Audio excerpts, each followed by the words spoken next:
A ver, ¿se han dado cuenta de cómo cambió todo casi de un día para otro?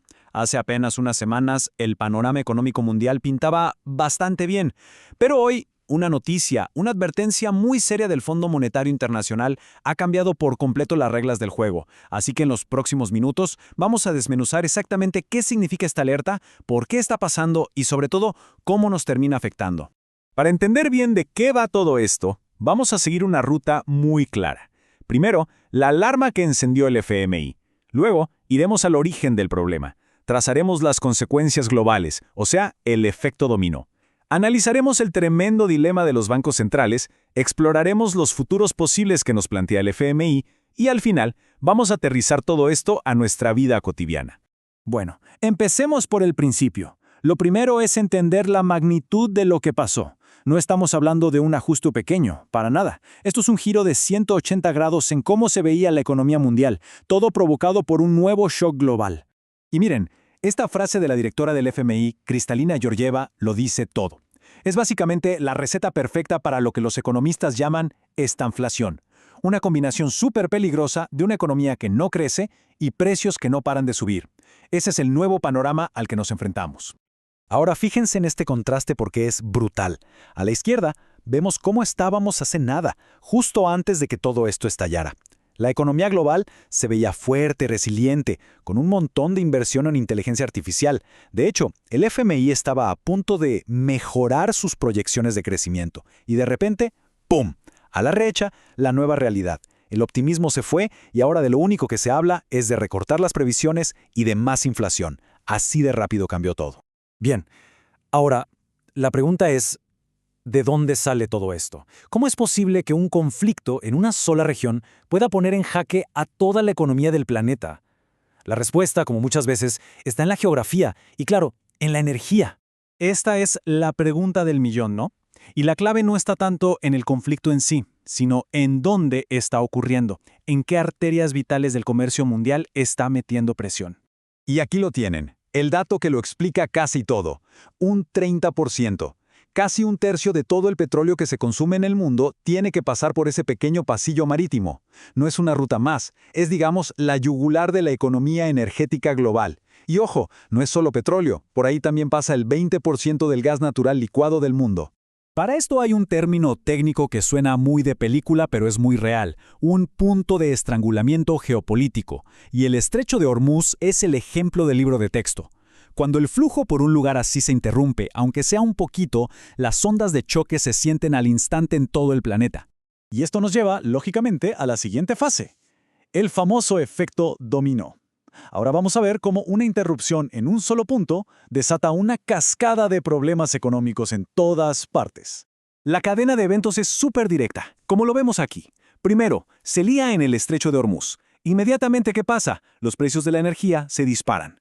Vimos cómo el barril de petróleo Brent saltó de 72 a $125. Ese costo extra se traslada a toda la economía, generando una presión inflacionaria tremenda. Y al final, si todo es más caro, la gente y las empresas gastan menos, y la economía se frena. Es una reacción en cadena de manual. Pero cuidado, porque el impacto no se queda solo en la energía. Las cadenas de suministro de todo el mundo se complican. Las rutas de los barcos se tienen que desviar y eso sube los costos y causa retrasos. Se interrumpe el comercio de fertilizantes y eso le pega directo al precio de la comida. Los mercados financieros se ponen súper nerviosos. Y quizá lo más grave de todo, el FMI calcula que 45 millones de personas más podrían caer en inseguridad alimentaria por esto. Y claro, todo esto crea un dilema gigantesco para los que manejan la economía, los bancos centrales. Ahora mismo están, como se dice, caminando sobre una cuerda floja, con casi nada de espacio para equivocarse. Y como lo vuelve a advertir Georgieva, la prioridad número uno sí o sí es que la inflación no se salga de control. Dejar que los precios se disparen tendría consecuencias terribles a largo plazo. Así que esa es la principal preocupación que tienen en la cabeza. Y este cuadro resume perfectamente la encrucijada en la que están. Por un lado, si suben los tipos de interés, enfrían la economía y controlan los precios, pero se arriesgan a provocar una recesión y que la gente pierda su trabajo. Por otro lado, si los mantienen bajos para que la economía siga andando, corren el riesgo de que la inflación se vuelva un monstruo imparable.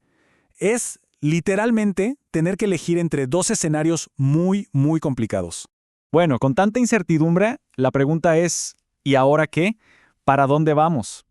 El FMI ha dibujado tres caminos posibles, tres escenarios que dependen de cómo se desarrolla esta crisis. Aquí los tenemos. El escenario optimista, que ojalá pase, supone que todo se resuelve rápido, pero incluso así el crecimiento global cae a un 3.1%. El intermedio piensa en tensiones más largas y ahí el crecimiento se debilita hasta el 2.5%. Y luego está el escenario crítico, el que nadie quiere, con precios y la energía por las nubes durante mucho tiempo. Eso podría hundir el crecimiento hasta el 2%, un nivel que el FMI ya considera una recesión a escala mundial. Y este es el punto más importante de todos los escenarios. No hay un camino de vuelta fácil. Fíjense que incluso en la mejor de las situaciones, la economía global ya recibió un golpe y va a crecer menos de lo que se esperaba. La pregunta ya no es si habrá un impacto, sino qué tan grande va a ser. Y finalmente, llegamos a la parte que de verdad cuenta.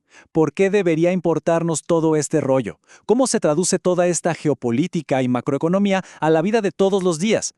Pues miren, el impacto es súper directo. Significa que llenar el tanque del coche cuesta más, que la cuenta del supermercado sube, que el costo de vida en general aumenta. Si los bancos centrales suben los tipos de interés, la hipoteca o el préstamo para comprar algo se encarecen. Todo esto crea una incertidumbre enorme para el trabajo y para el valor de nuestros ahorros. Lo que empieza en un pasillo de mar a miles de kilómetros termina pegándole al bolsillo de la gente.